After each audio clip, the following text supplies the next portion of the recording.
إن الحمد لله نحمده ونستعينه ونؤمن به ونتوكل عليه ونعوذ بالله من شرور أنفسنا ومن سيئات أعمالنا من يهده الله فلا مضل له ومن يضلل فلا هادي له وأشهد أن لا إله إلا الله وحده لا شريك له وأشهد أن محمدا عبده ورسوله أرسله بالهدى ودين الحق ليظهره على الدين كله ولو كره المشركون. اللهم صل على محمد وعلى آل محمد كما صليت على إبراهيم وعلى آل إبراهيم إنك حميد مجيد. اللهم بارك على محمد وعلى آل محمد كما باركت على إبراهيم وعلى آل إبراهيم إنك حميد مجيد. أما بعد فإن خير الكلام كلام الله وخير الهدي هدي محمد صلى الله عليه وسلم وشر الأمور محدثاتها وكل محدثة بدعة وكل بدعة ضلالة وكل ضلالة في النار. أعوذ بالله من الشيطان الرجيم. بسم الله الرحمن الرحيم. يا أيها الذين آمنوا اتقوا الله حق تقاته ولا تموتن إلا وأنتم مسلمون. ഏറ്റവും സ്നേഹാദരനായ സത്യവിശ്വാസികളെ വിശ്വാസിനികളെ, അല്ലാഹു സുബ്ഹാനഹു വ തആലയുടെ നിയമങ്ങളും നിർദ്ദേശങ്ങളും ജീവിതത്തിൻ്റെ എല്ലാ മേഖലകളിലും കൈവിൻ്റെ പരമാവധി സൂക്ഷിച്ചുകൊണ്ട് അല്ലാഹുവിനെ സൂക്ഷിച്ച് ജീവിക്കണമേ എന്ന് ആദ്യമായി സ്വന്തത്തെ മറക്കാതെ തന്നെ എല്ലാവരോടും ഉണർത്തുകയാണ്, ഉപദേശിക്കുകയാണ്, അഥവാ വസിയത്ത് ചെയ്യുകയാണ്. അല്ലാഹുവിൻ്റെ റസൂൽ സ്വല്ലല്ലാഹു അലൈഹി വസല്ലമ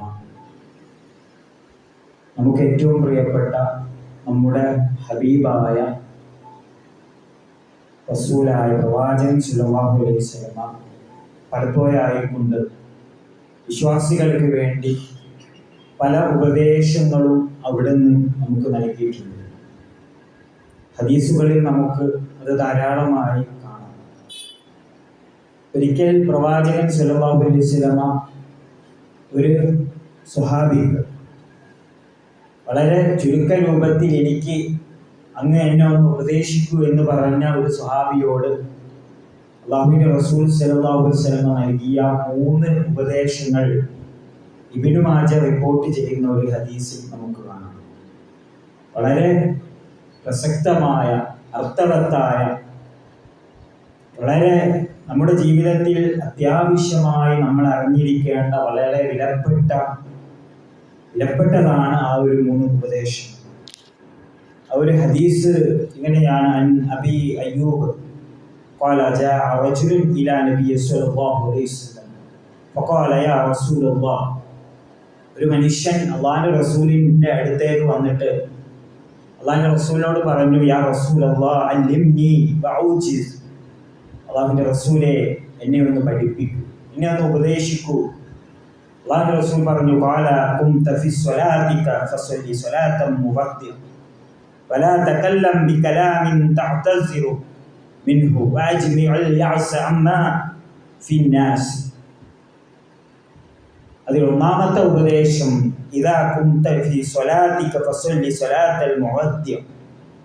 നീ നമസ്കരിക്കുകയാണെങ്കിൽ നീ വിട പറയുന്നവനെ പോലെ നമസ്കരിക്കുക എന്നുള്ളതാണ്. സഹോദരങ്ങളെ, നമുക്കറിയാം അല്ലാഹുവിന് വേണ്ടി നമ്മൾ ചെയ്യുന്ന ഏറ്റവും വലിയ ഇബാദത്ത്, ഏറ്റവും പ്രധാനമുള്ള ഇബാദത്താണ് നമസ്കാരം. നാം ഇന്ന് ഇവിടെ ഒരുമിച്ച് കൂടിയത് ഒരു പ്രധാന നമസ്കാരം നിർവഹിക്കുവാൻ വേണ്ടിയിട്ടാണ്. നാം നിത്യേന നിർബന്ധമായും ചെയ്യേണ്ട നമസ്കാരങ്ങൾ, അതോടൊപ്പം തന്നെയുള്ള ഐച്ഛികമായ നമസ്കാരങ്ങളും എല്ലാം അല്ലാഹുവിന് വേണ്ടിയാണ്. അതിലൂടെ ഇസ്ലാം വളരെ വളരെ പ്രധാനമായ ലക്ഷ്യങ്ങൾ വെക്കുന്നുണ്ട്. എന്നാൽ ഒരാൾക്ക് നമസ്കാരത്തിലൂടെ കിട്ടേണ്ട ഭക്തിയോടുകൂടി ആയിരിക്കണം നമ്മുടെ നമസ്കാരം. പക്ഷേ യഥാർത്ഥ രൂപത്തിലുള്ള ഭക്തിയോടുകൂടി നമുക്ക് നമസ്കരിക്കുവാൻ കഴിയുന്നുണ്ടോ എന്നുള്ളത് ഒരു ചോദ്യമാണ്. കാരണം നമസ്കരിക്കുന്നവർ വിജയിച്ചു എന്ന് വിശുദ്ധ ഖുർആനിൽ കാണാം. പക്ഷേ എങ്ങനെ നമസ്കരിക്കുന്നവർ? ഖദ് അഫ്ലഹൽ മുഅ്മിനൂൻ അല്ലദീന ഹും ഫീ സ്വലാത്തിഹിം ഖാശിഊൻ എന്നാണ് പറഞ്ഞത്. തങ്ങളുടെ നമസ്കാരത്തിൽ ഖുശൂഉള്ള, ഭക്തിയുള്ള, അങ്ങനെ നമസ്കരിക്കുന്ന ആളുകളാണ് വിജയിച്ചിരിക്കുന്നത് എന്നുള്ളത്. അപ്പോൾ നമുക്ക് നമസ്കാരത്തിൽ വേണ്ട ഏറ്റവും പ്രധാനപ്പെട്ട ഒരു കാര്യമാണ് ഭക്തി എന്നുള്ളത്, ഖുശൂ എന്നുള്ളത്. അതില്ലാതെയുള്ള നമസ്കാരമാണെങ്കിൽ അതൊരു കേവലം കാട്ടിക്കൂട്ടലുകൾ മാത്രമായിരിക്കും. അത് റബ്ബിന്റെ അടുത്ത് അതിനെ സ്വീകാര്യത കുറവായിരിക്കും.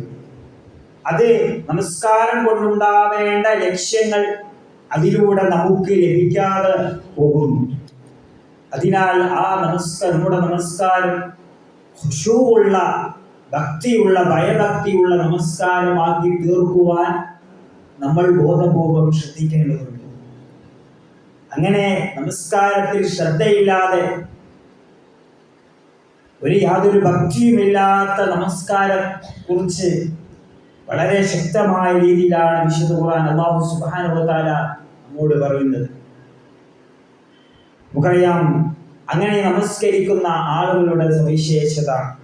അല്ലാഹു സുബ്ഹാനഹു വ തആല പറഞ്ഞു, ഇന്നൽ മുനാഫിഖീന യുഖാദിഊന അല്ലാഹ വഹുവ ഖാദിഉഹും വഇദാ ഖാമൂ ഇലസ്സലാത്തി ഖാമൂ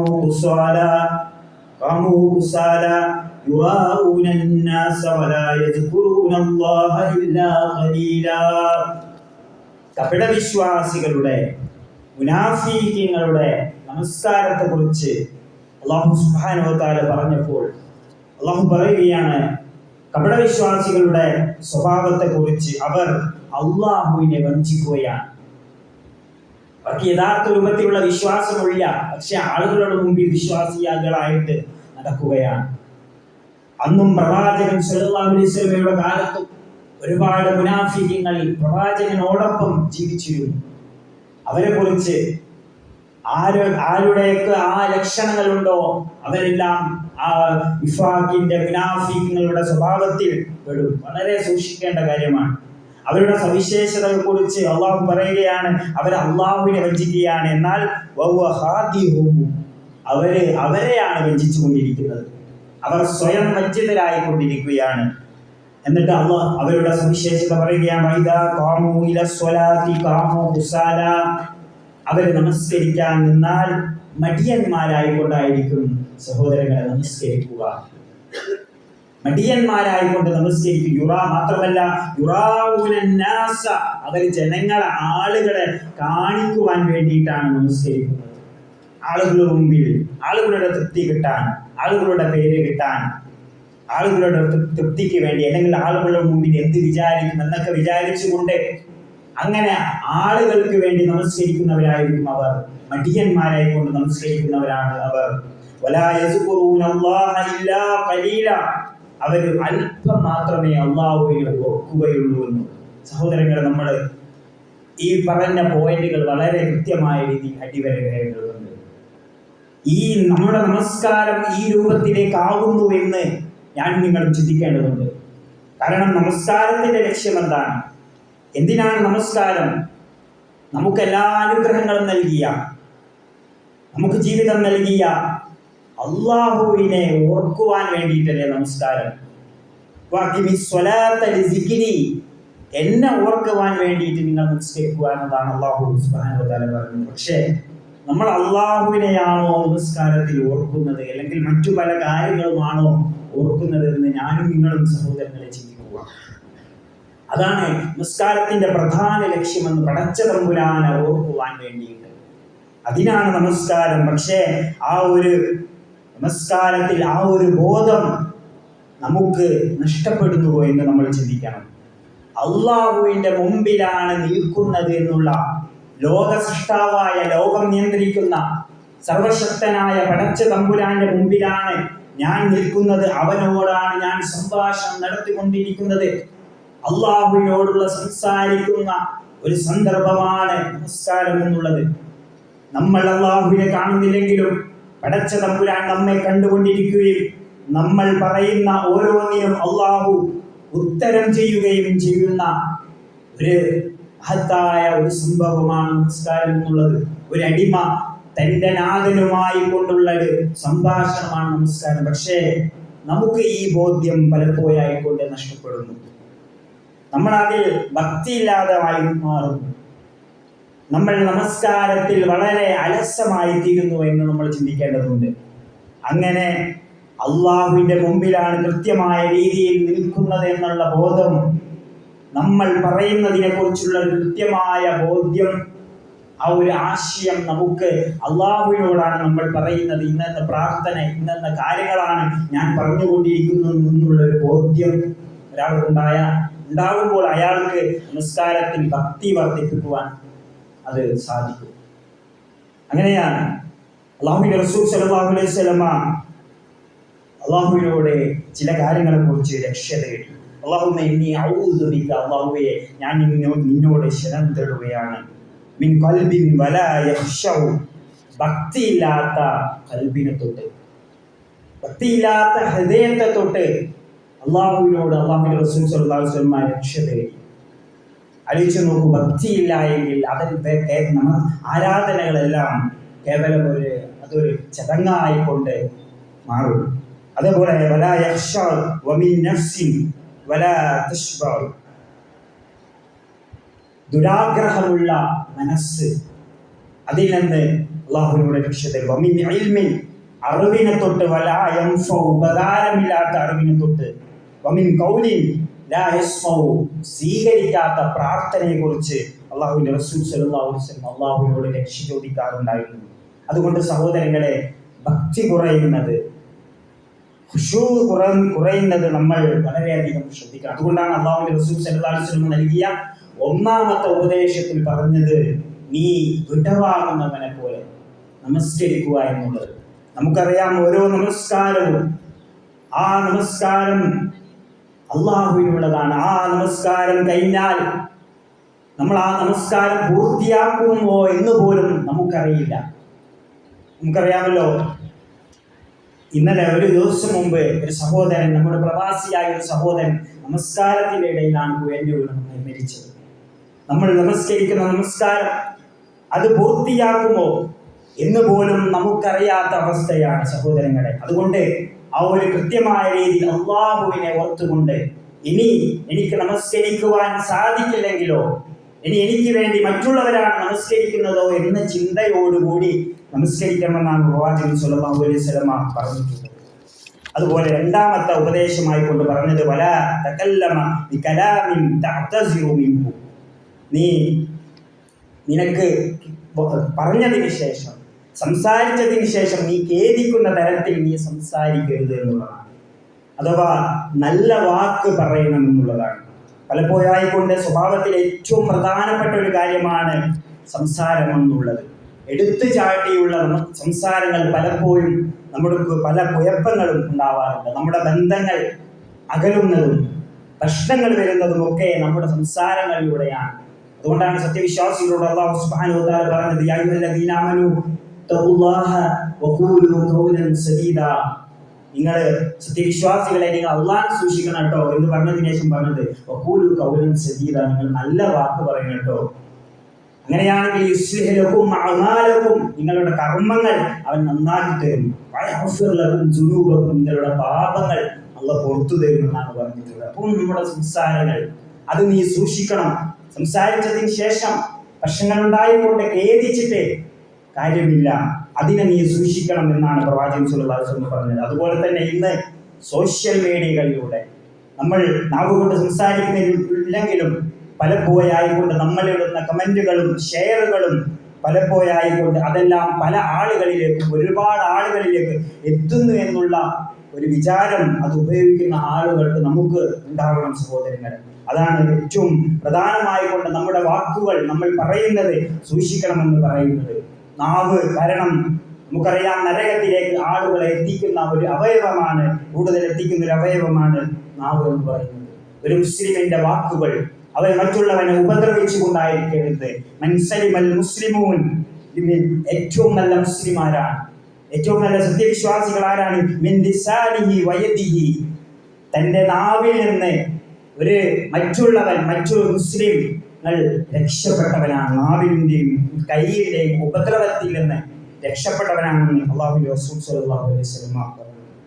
മൂന്നാമതായി കൊണ്ട് ആ ഒരു സ്വഹാബിക്ക് പ്രവാചകൻ സ്വല്ലല്ലാഹു അലൈഹി വസല്ലം നൽകുന്ന ഉപദേശം, നീ ഉള്ളതിൽ നീ തൃപ്തനാവും. അഥവാ മറ്റുള്ള ആളുകളുടെ കൈകളിലുള്ള അവരുടെ കൈകളിലുള്ളതിനെ നീ ആഗ്രഹിക്കാതിരിക്കുക. അത്യാഗ്രഹം എന്നുള്ളത് മനുഷ്യന് പാടില്ലാത്ത കാര്യമാണ്. കഴിഞ്ഞ ഖുതുബയിൽ നമ്മൾ സൂചിപ്പിച്ചതാണ്. ഉള്ളത് കൊണ്ട് നമുക്ക് എന്താണോ ഉള്ളത് അതിൽ തൃപ്തിപ്പെടുവാനുള്ള ഒരു കഴിവ്, ആ ഒരു കാര്യം. ഇനയെന്ന് പറയുന്നത്, ഐശ്വര്യം എന്ന് പറയുന്നത് കസറത്തിലാവുന്നത്, അത് ധാരാളം പണമുണ്ടാവലല്ല, ധാരാളം ഭൗതിക വിഭവങ്ങൾ വർദ്ധിക്കലല്ല. അത് മനസ്സിന്റെ സംതൃപ്തിയാണ്. മറ്റുള്ളവരുടെ അവരുള്ളതിനെ കുറിച്ച് ബേജാറാവുകയും അവരുള്ളതിനെ അമിതമായി ആഗ്രഹിക്കുകയും ചെയ്യുന്ന സ്വഭാവം നിനക്ക് ഉണ്ടാവാൻ പാടില്ല എന്ന് അല്ലാഹുവിൻ്റെ റസൂൽ സ്വല്ലല്ലാഹു അലൈഹി വസല്ലം ആ സ്വഹാബിക്ക് ഉപദേശം നൽകുകയാണ്. സഹോദരങ്ങളെ, ആലോചിച്ചു, ഈ ഒരു വളരെ വ്യക്തമായ രീതിയിലുള്ള 3 ഉപദേശങ്ങളാണ് അല്ലാഹുവിൻ്റെ റസൂൽ സ്വല്ലല്ലാഹു അലൈഹി വസല്ലം പറഞ്ഞത്. ഒന്ന്, നമസ്കാരത്തിൽ ഭക്തി ഉണ്ടായിരിക്കുക. നമസ്കാരത്തിൽ ഭക്തി ഉണ്ടായിരിക്കുക എന്നുള്ളത് വളരെ പ്രാധാന്യമുള്ള കാര്യമാണ്. അതുപോലെ തന്നെ നമ്മൾ ഉള്ളത് കൊണ്ട് തൃപ്തിപ്പെടുന്ന ഒരു അവസ്ഥ നമുക്ക് ഉണ്ടാകുക എന്നുള്ളത്. അതുകൊണ്ട് ആ ഒരു പ്രത്യേകമായ കാര്യം, അതുപോലെ തന്നെ നമ്മുടെ സംസാരം വളരെയധികം ശ്രദ്ധിക്കുക. മറ്റുള്ളവരെ മുറിവേൽപ്പിക്കുന്ന തരത്തിലുള്ള സംസാരങ്ങൾ നമ്മളിൽ നിന്ന് ഉണ്ടാവാതിരിക്കുവാൻ ശ്രദ്ധിക്കുക. ഈ ഒരു 3 ഉപദേശമാണ് വളരെ പ്രാധാന്യമുള്ള 3 ഉപദേശങ്ങളാണ് അല്ലാഹുവിൻ്റെ റസൂൽ സ്വല്ലല്ലാഹു അലൈഹി വസല്ലം ആ ഒരു സ്വഹാബിക്ക് വളരെ വ്യക്തമായ രീതിയിൽ നൽകിയത്. നാം ഈ നമ്മുടെ ജീവിതത്തിൽ നമ്മളത് നമ്മുടെ ജീവിതവുമായി ബന്ധപ്പെടുത്തിക്കൊണ്ട് അതൊരു പരിശോധിക്കുകയും ചെയ്യുക. അല്ലാഹു സുബ്ഹാനഹു വ തആല അത്തരത്തിലുള്ള യഥാർത്ഥ സത്യവിശ്വാസികളിൽ അല്ലാഹു നമ്മയെല്ലാം ഉൾപ്പെടുത്തി അനുഗ്രഹിക്കുമാറാവട്ടെ.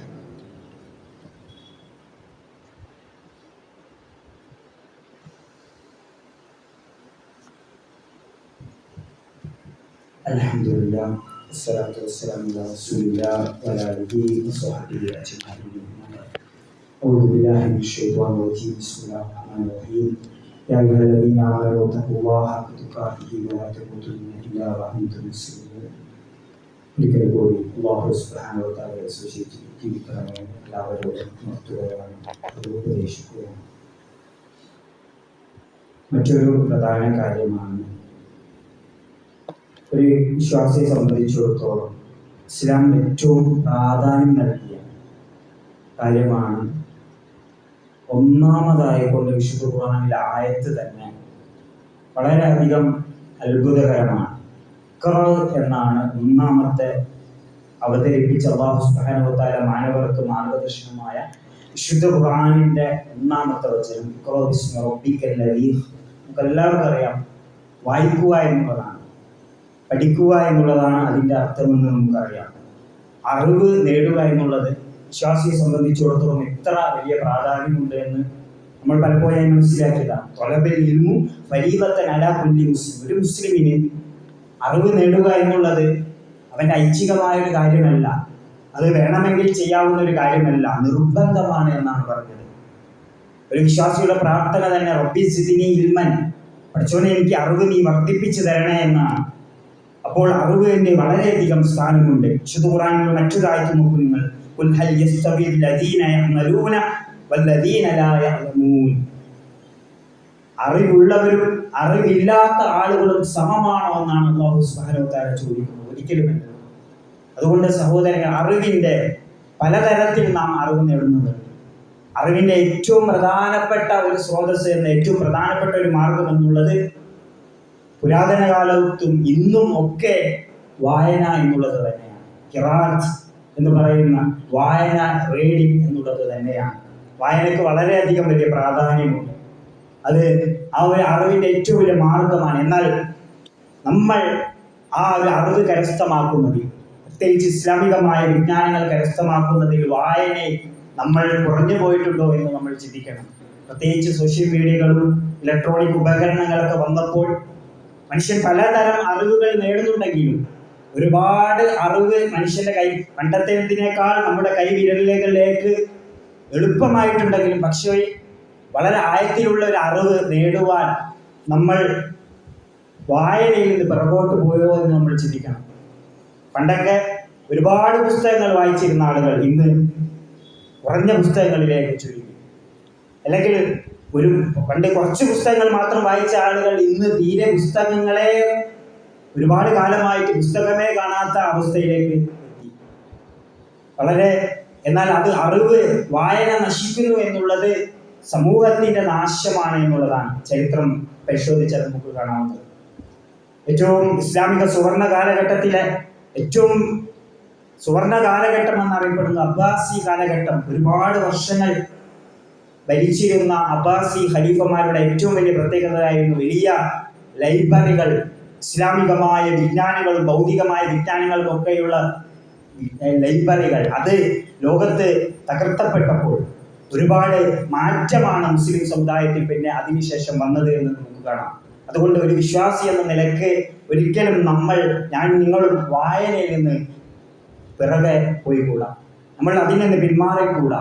അതുകൊണ്ട് സഹോദരങ്ങൾ, നമ്മൾ പഠിക്കുവാനും വായിക്കുവാനും വേണ്ടിയിട്ട് നമ്മൾ അതിനു വേണ്ടിയിട്ട് സമയം മാറ്റിവെക്കണം. പ്രത്യേകിച്ച് ഇസ്ലാമികമായ വിജ്ഞാനങ്ങൾ തരുന്ന വാരികകളും മാസികകളും അതിൽ ആളുകൾ അതിൽ നിന്ന് കുറഞ്ഞു പോകുന്ന, അല്ലെങ്കിൽ അതൊക്കെ ഇല്ലാതായിക്കൊണ്ടിരിക്കുക, അല്ലെങ്കിൽ ചുരുങ്ങിയ എന്ന ഒരു കാലഘട്ടത്തിലാണ്. അതുകൊണ്ട് സഹോദരങ്ങളെ, ഈ ഒരു സമയം എന്ന് പറയുന്നത് നമ്മുടെ പ്രസ്ഥാനത്തിന്റെ ഇസ്ലാമികമായ വിജ്ഞാനങ്ങൾ ലഭിക്കുന്ന പ്രസിദ്ധീകരണങ്ങളിലൂടെ, നമുക്കറിയാം ചിന്തനവും അൽമനാറും പോലുള്ള പ്രസിദ്ധീകരണങ്ങളുടെ പ്രചാരണ ക്യാമ്പയിനിന്റെ ദിവസങ്ങളാണ്. അതുകൊണ്ട് സഹോദരങ്ങളെ, നമ്മൾ അതിൽ പരിചരിക്കുക മാത്രമല്ല, വായിക്കാൻ താല്പര്യമുള്ള, ഇതൊന്നും അറിയാത്ത ഒരുപാട് ആളുകളുണ്ട് നമ്മുടെ കുടുംബത്തിലും ഒക്കെയുള്ള. നമ്മൾ വാങ്ങിയിട്ട് എങ്കിലും നമ്മുടെ വീട്ടിന്റെ ഡൈനിങ് ടേബിളിലോ ഒക്കെ ഇട്ടുകൊണ്ട് നമ്മൾ മറ്റുള്ളവരെ കൂടി അതിൽ പങ്കാളികളാക്കുകയും ചെയ്യണമെന്ന് എല്ലാവരോടും ഈ ഒരു സമയം ഉണർത്തുകയാണ്. അതുകൊണ്ട് നമ്മൾ ഇസ്ലാമിക വിജ്ഞാനത്തിന് വേണ്ടിയിട്ട് നമ്മളൊരു സമയം